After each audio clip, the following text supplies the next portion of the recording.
കോവലന്റെ വിവാഹം അങ്ങ് നിശ്ചയിച്ചു. ചോളദേശത്ത് സന്തോഷം മലയടിച്ചു. ആ വിവാഹത്തിന് പ്രശസ്ത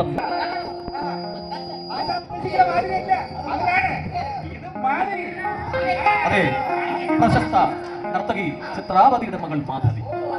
അതെ, ഏറ്റവും സമ്പത്തുള്ളവരുടെ വിവാഹത്തിന് മാത്രം ക്ഷണിക്കുന്ന, ലക്ഷങ്ങൾ സമ്മാനം കൊടുത്തുകൊണ്ട് കളിക്കുന്ന മാധവി.